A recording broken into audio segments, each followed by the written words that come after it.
Hello, this is Rob Mazak, and I'd like to take a moment to welcome you to the Life by Mazak podcast channel. Here on this channel, anything is possible. Any subject will and usually is discussed, and there's no telling how this message will unfold as we work through an idea, through an experience, or through a thought. These subjects come from the vast amount of information and experience through spirit, through life lessons, and from working with a lot of other people. Scripts are never used on this channel, and the message simply unfolds as the subject is discussed. Follow along and see where it leads us, or more specifically, where it leads me. These podcasts are produced in the hopes of helping others to benefit, to grow, and to excel in their own human experience. At Life by Mazak, we work towards helping you achieve wellness for your mind, your body, and your soul using many specialized services. Services that include psychic medium and tarot readings, quantum healing hypnosis, past life regression, intuitive Reiki healing, life coaching, and many other services. If you enjoyed this podcast, please click the like button and share this with others. Our goal is to reach as many people as we can with the knowledge that is shared on this podcast channel. Hi everyone. We are now very fast approaching a new year. A new year that will be 2025 coming up here in a few days. And this is a time when a lot of people do some reflection and really kind of dig in to see what it is that they haven't done this last year and what they should be doing, and making resolutions and things like that. I know that most of us make them. Generally, they don't necessarily even stick with them very long. Some do. I'm not saying they don't. But I think by and large, a lot of us use the beginning of the year for that excitement. And that excitement dies off really quickly when the reality of life kicks in. I talk a lot about reaching goals and chasing dreams and things like that. And I don't think that many of us put a lot of effort and real consistency into that. Anyway, I'll digress on that. But what I wanted to talk about was something a little more interesting, I guess, in this respect. Is yesterday I was doing a training with somebody, teaching them how to do Reiki. And it was, always fun, very interesting to teach people new skill sets and things like that. But one of the things that she said to me was really, I don't know what the right word is. It was interesting, I guess, the best way to put it. And she said that when I was looking at your bio or looking at something you had posted or talked about, you had listed a lot of different accomplishments and things that you can do and things that you have done. And she said, I know you weren't bragging, and it didn't sound like it, but she said, I look at my life, and I'm like, my life is nowhere near that interesting. And I really thought about that. I actually thought about it since. It's basically been a whole day now thinking about this. And sometimes we forget. We really do forget that we have done many things, overcome many things, accomplished many things. And we forget that, and then we look at ourselves as if we are not accomplished, or that we're not doing enough, or that we're not heading in a direction that we could be going, or we could make more money, or we could be more successful, or we could have a better job, or whatever. I believe it's David Goggins says this. You've got to have that cookie jar of accomplishments, those old trophies that you can pull out and look at periodically, because we have all, actually, if you really drill it down, all of us have been through many, many things. Our batting average of surviving all the hard times is 1,000%. That's a Steve Harvey thing. We are a lot more than we think we are. I'm not saying we should use that as an excuse to sit down and go, well, I've done it all. I guess there's nothing left to do. Well, there's plenty left to do. That's a different topic or a different idea. But I wanted you guys to really think about that as we're coming up on the new year. And when you are doing your reflecting and your whatever, being sad about doing your resolutions from last year or not accomplishing any of them or not even sticking with them. And some people don't even do them. My resolution many years ago was to not do resolutions at least one time a year. I like to do that all the time when I can. I mean, I'm not saying I'm perfect at it and I'm the best at it, but I try to relook at my goals all the time or my ideas. And, of course, I'm not always 100%, just like everybody else. But I don't think just looking at changing your life one time a year is going to get us anywhere.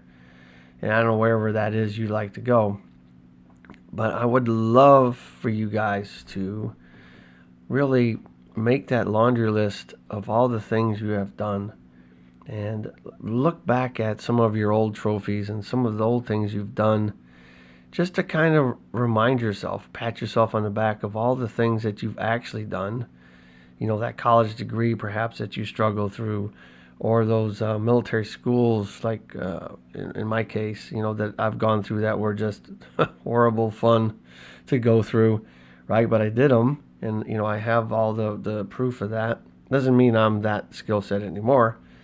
Sometimes we have to dust off the old stuff to remind ourselves who we really are, not who we've been. I get it, because nobody really cares what you used to do or what you have been.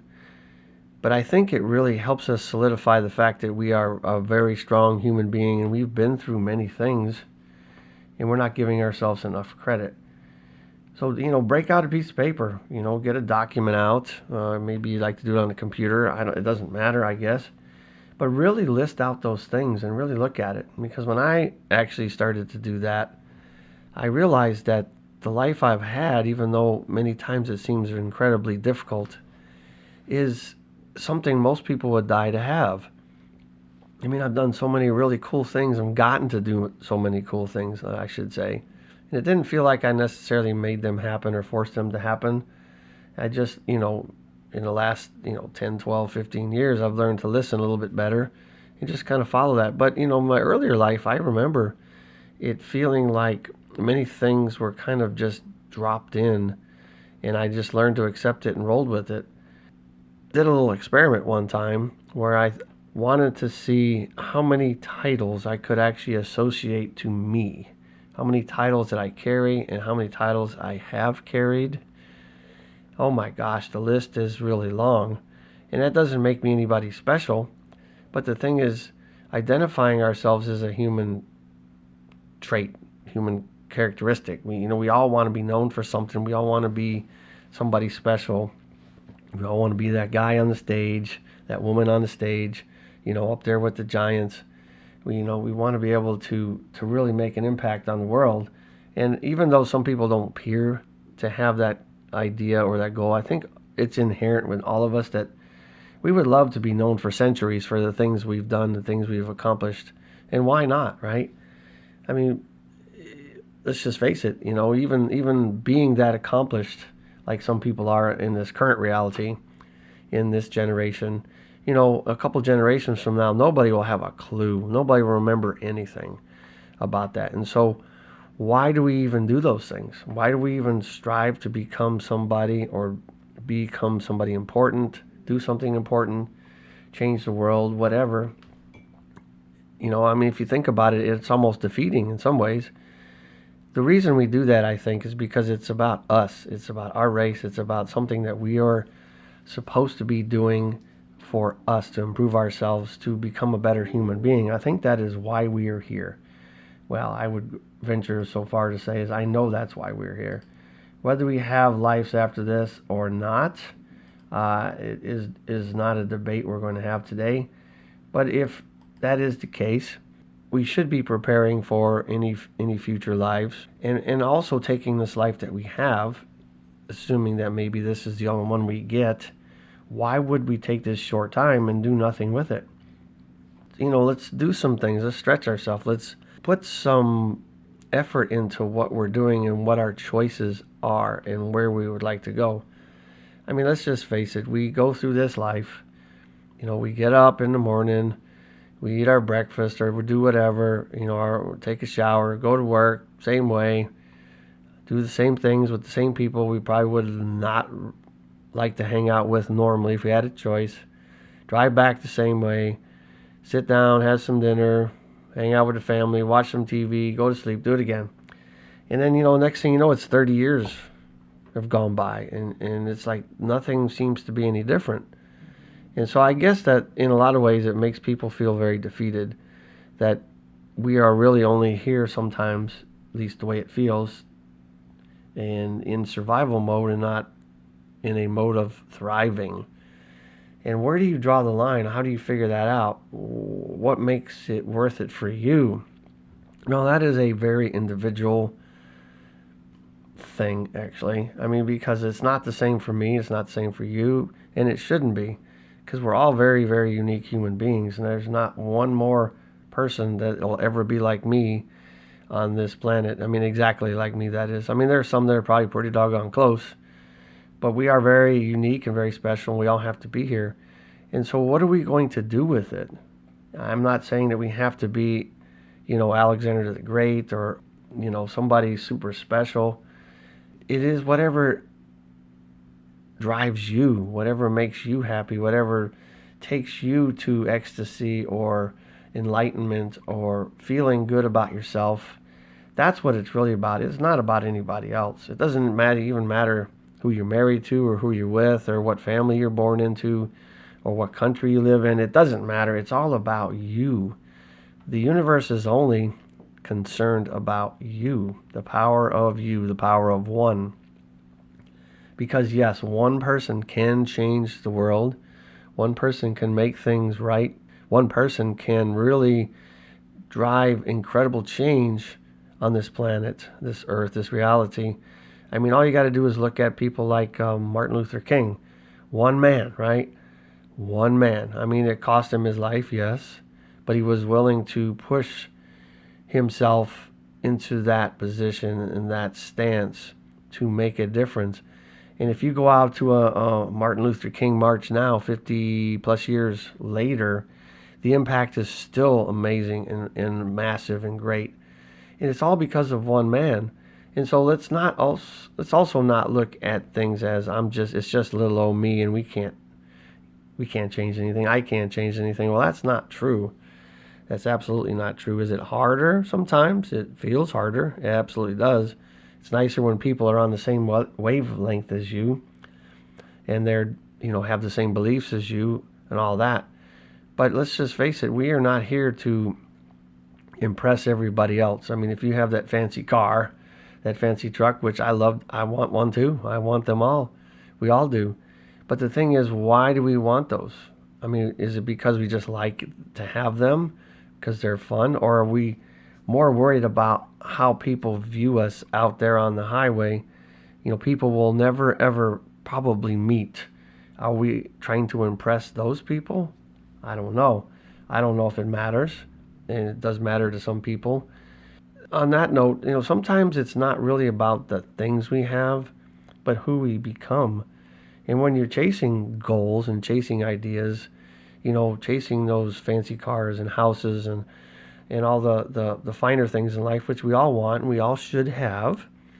But the thing is, if that's all you're doing it for, you're going to lose your momentum a lot of times, because once you achieve enough status and money and success, cars and money come and go, people come and go, and then you're just kind of left with yourself, and you don't really understand who you are sometimes.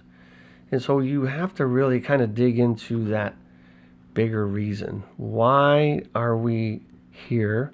Why are we striving to get the things we're doing? Why are we doing all of these things? The why has to be extremely, extremely important and strong and huge, right? Because the why is what's going to drive us.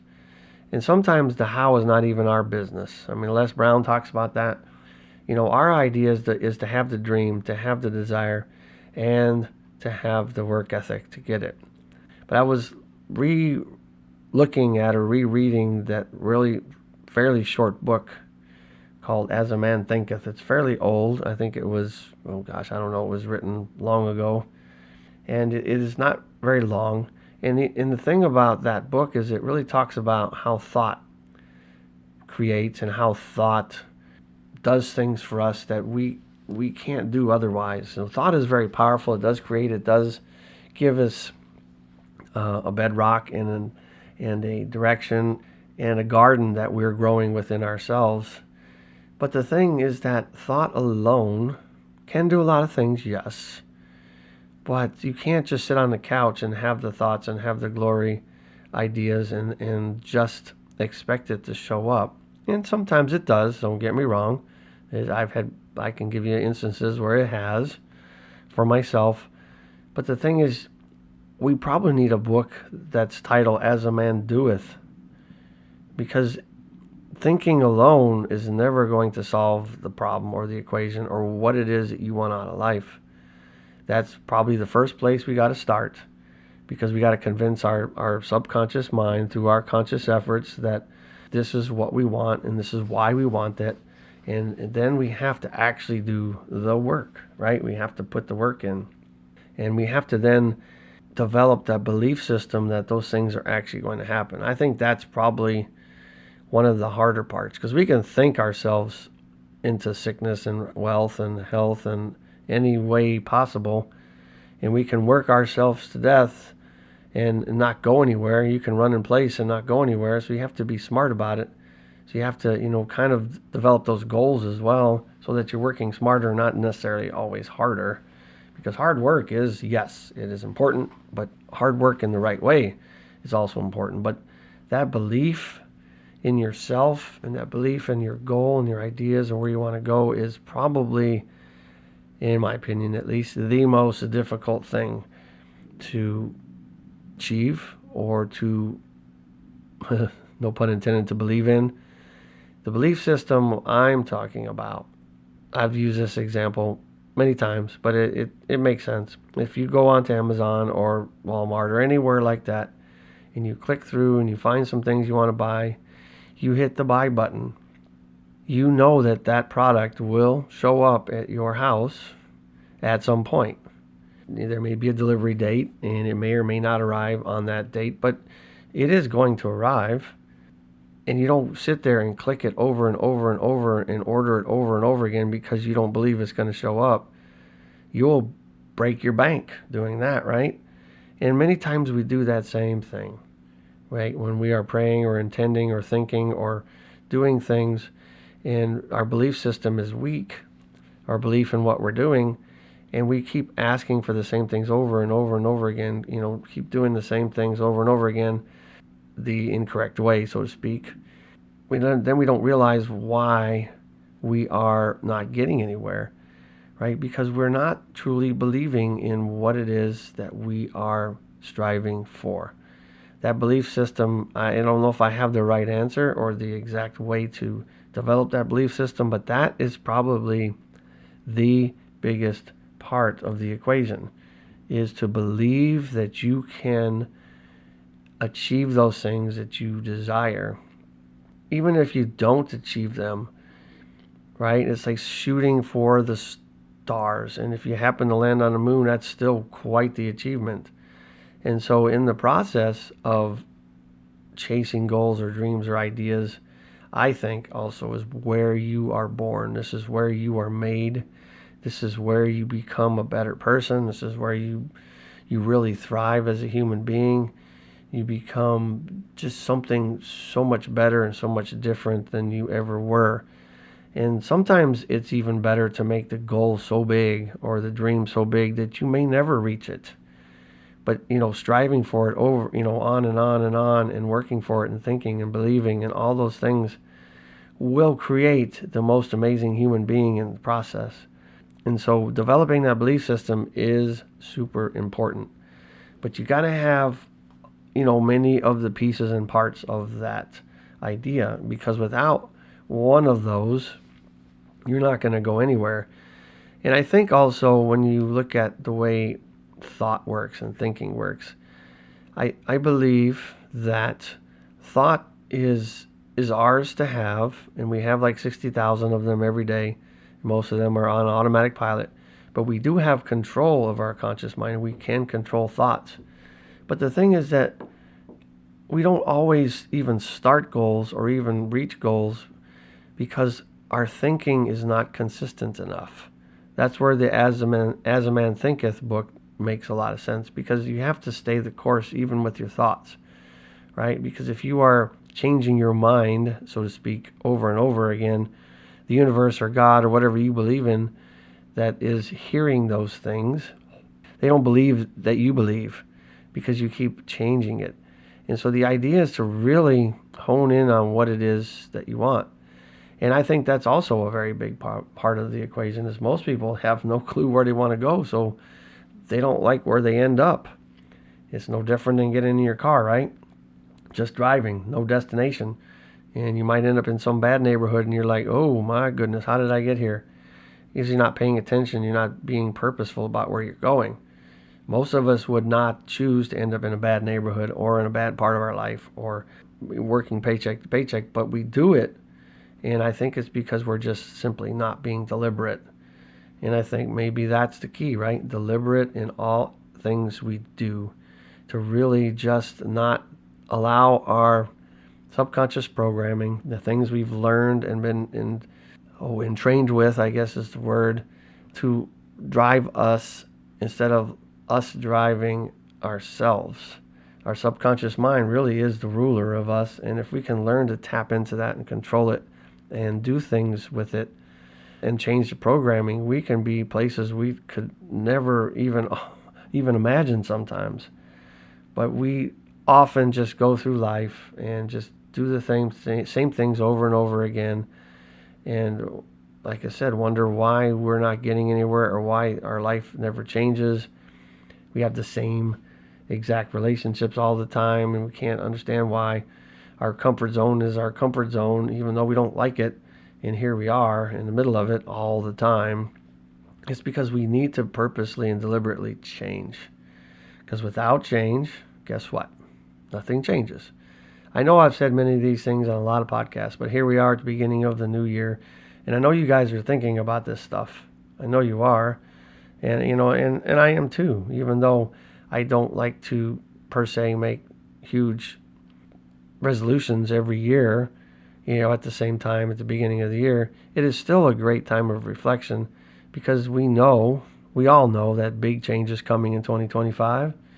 All you got to do is look at our president coming in on January 20th, and we all know, it's all been publicized, that there's going to be massive changes.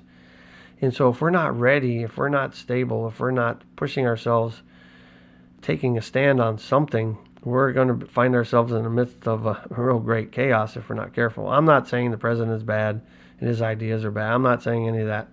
I don't get into politics. It's not for me to decide. But what I'm saying is there's going to be a lot of external changes that we are not going to have any control of. And if you can't control them, why are we wasting our energy on things that are definitely not going to change, right? We have a battery of sorts within ourselves, and most of us would classify it as a solar plexus right there, just below your heart area there, in that below your ribs, right? At least this is where it's located in the energetic world. And even if that's not true, I believe that we wake up every day with a certain amount of battery power to run all parts of our existence each day. And if we're not careful, we're going to waste that battery on a lot of things that don't make any sense, that we can't control. And then when we want to do something fruitful or important or beneficial to us, we won't have the energy to do that. And that's what happens. A lot of people feel tired as hell, and they don't understand why. It's because there's a lot of things that we're using our energy on that don't make any sense. I mean, look at our phones and our computers. We know that if we're running those things on battery, that if we allow apps to run in the background or programs to run in the background that we're not using, that the battery is going to die out faster than it would otherwise. And so what do? A lot of times we'll go close those apps so that we can conserve the battery to do the important things. And I think that's the same for us. And we have to really be mindful. Mindful is another word. We have to pay attention to what's going on. We have to understand ourselves and accept the fact that, we're going to fail, because without failure, people, we are not going to succeed. It's just simply not possible. No successful person out there that I know of, or that you've probably ever read of or read about, has ever had a perfect life, or went to the top, or did whatever they did or whatever they do, without falling down or doing anything like that. If you're not failing, you're simply not trying.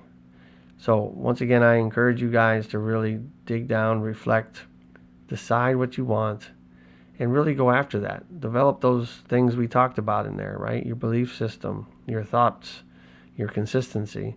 Make it an everyday resolution and not just a single year or a single day of the year. All right, guys, we will talk to you soon. All right, you can find my information and my services on lifebymazak.com, lifebymazak.com. Look forward to hearing from you, working with you. Namaste. Happy New Year.